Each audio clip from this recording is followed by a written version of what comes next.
even if it fails, I will be very happy either way because I won't have a regretful life. And especially now I'm still, let's say, young. I'm still in my 20s. It's like, when are you going to do your mistakes?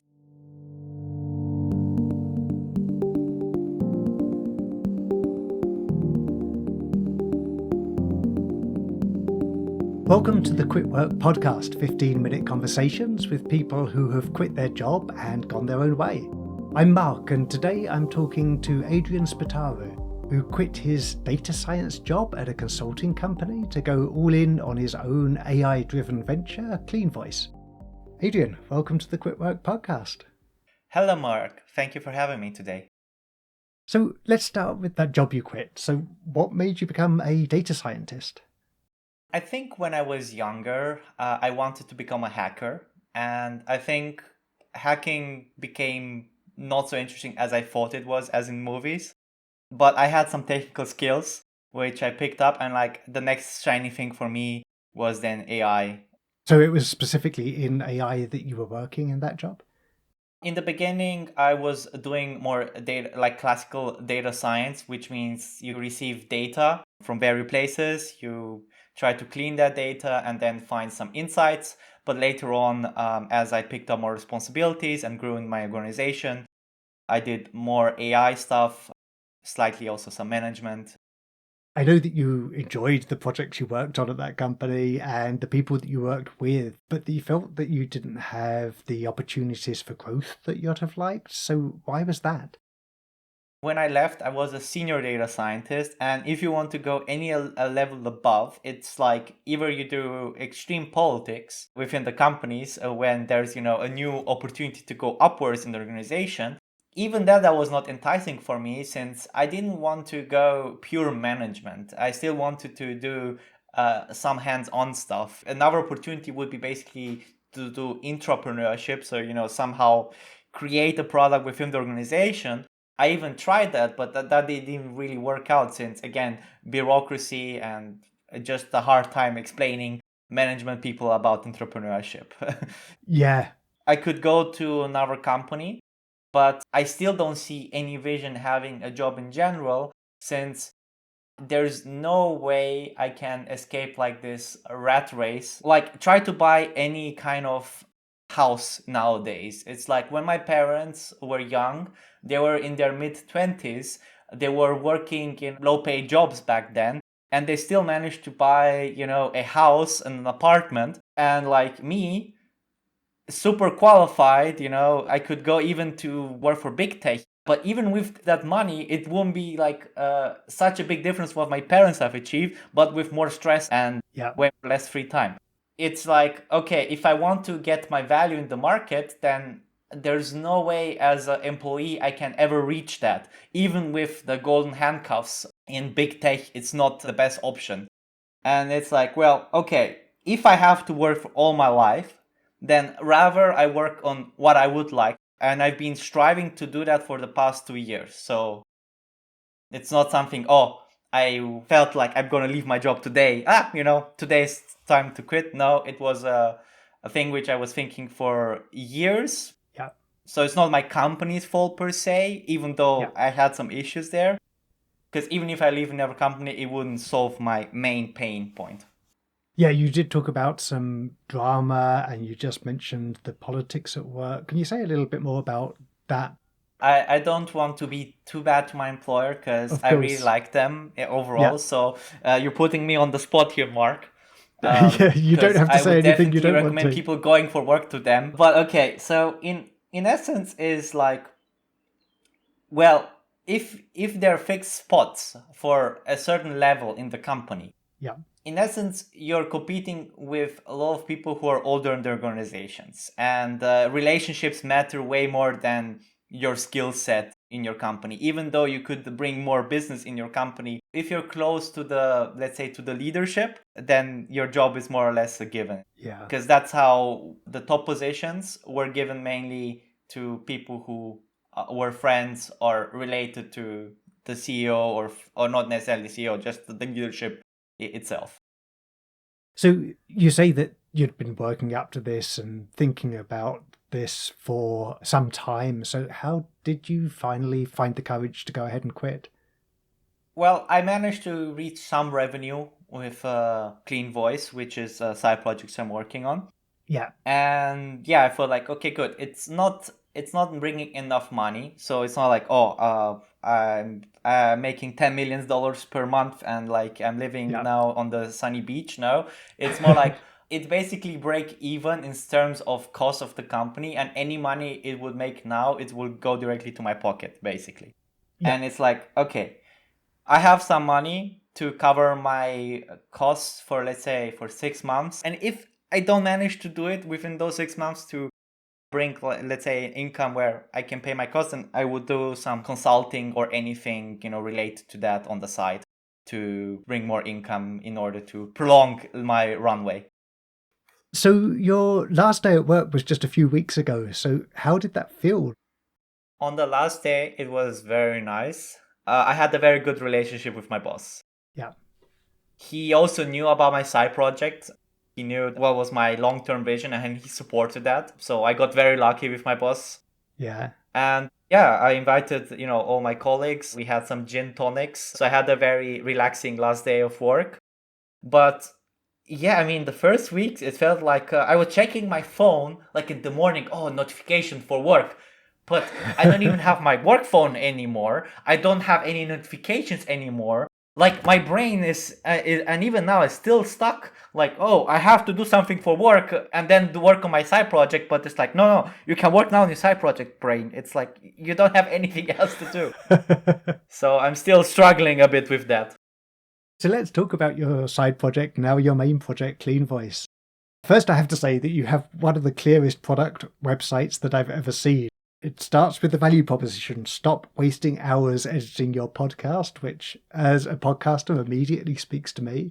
And then it explains very clearly that your AI removes the ums and the ers and the clicks from the audio. It's great. It's fantastic. So how did you get started on this product? Last year, I started a podcast with a friend of mine Yeah. about AI. So Yeah, what I'm fascinated about. of course. The whole recording took very quick, right? Just like half an hour. Research took, let's say, also 1 hour to maybe 2 hours. But the editing took like, I don't know, 3 hours, I think, for a first episode. Yeah.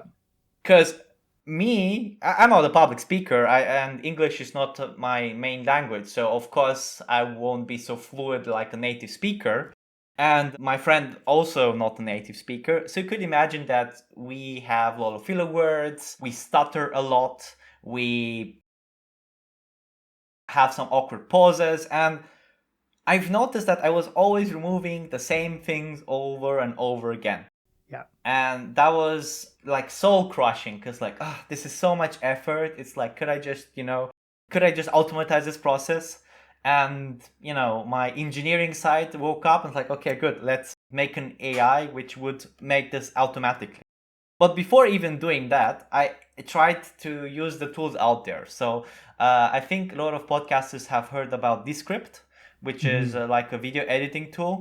I've heard that's like a tool which you could use to edit like podcasts quickly.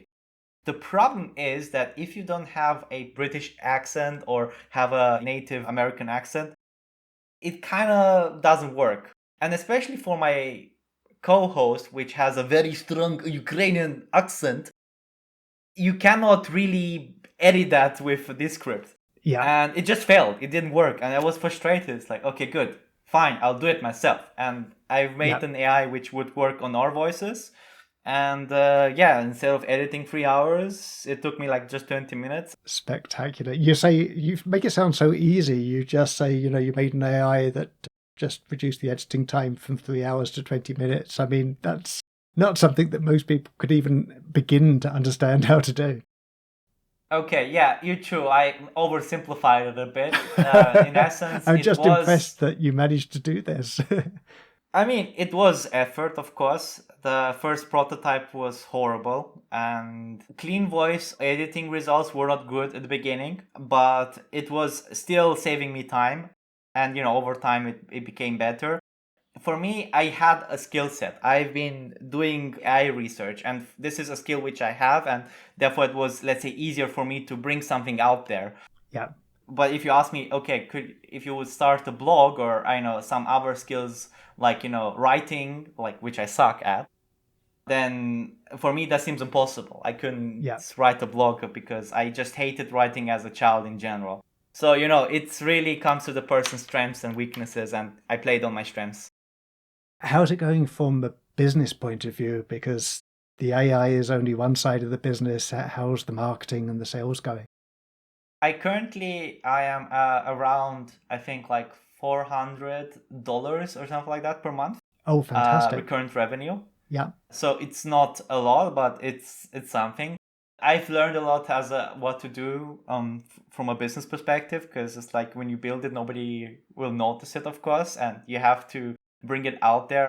I've been doing a lot in that regard, like SEO, doing the stuff which I hate, and also in general, like thinking about long-term growth. Yeah.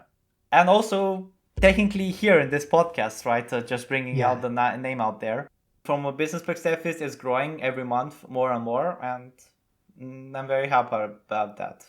Yeah, that's great. I mean, $400 a month may not sound very much to people who are used to an AI data scientist's salary, but even getting off the ground, getting from 0 to 400, I think is a lot more difficult than getting from $400 to $4,000 a month. So I think in such a short time, you're doing extremely well to be there.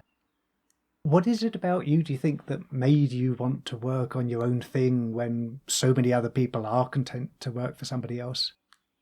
I don't have a problem working working for someone. It's just I don't see, at least in my space, a obvious way to achieve my goals. In essence, my goals, if you want to sum it up, it's like when I'm 40, I would like to have 2 children, and I will be working, let's say, part-time, because I would want to spend time more with my kids and help them grow them, and not being 9 to 5, but it's like more like 9 to 9, because you're mentally tired and have no energy for your kids.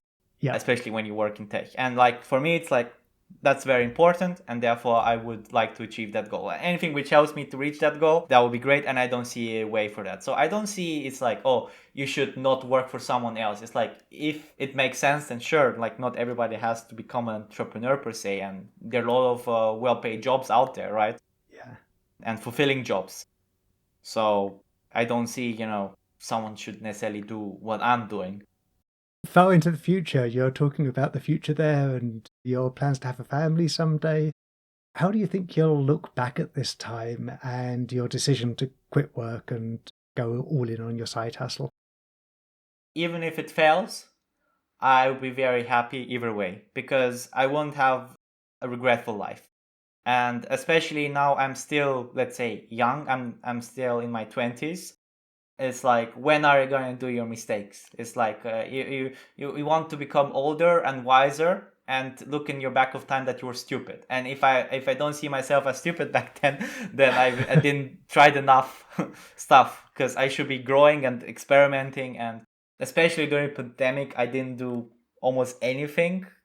Like, I mean, I did side projects and everything, but like, I didn't manage to meet with people. I didn't do anything else extra, and trying to do something where my life didn't got wasted for those years. Well, listeners, if you'd like to connect with Adrian, you can find him on Twitter at Adrian Spataru. That's Spataru, and there's an underscore between Adrian and Spataru. I'm sure you'll find him. And if you're a podcaster, then do go check out his product at cleanvoice.ai. Adrian, thanks so much for joining me on the Quit Work podcast. Thank you for having me, Mark. Thanks for listening to the Quit Work podcast. I love talking to people who have taken the bold step of quitting their job to start living their true life. Join me for a fresh conversation every week. Subscribe to the podcast or the YouTube channel at quitworkproject.com. And if you have any comments on this episode, or if you'd like to tell your own quit work story, I'd love to hear from you. Contact me at quitworkproject.com or on Twitter or Instagram at quitworkproject. I hope you too find your way to quitting work and living your true life.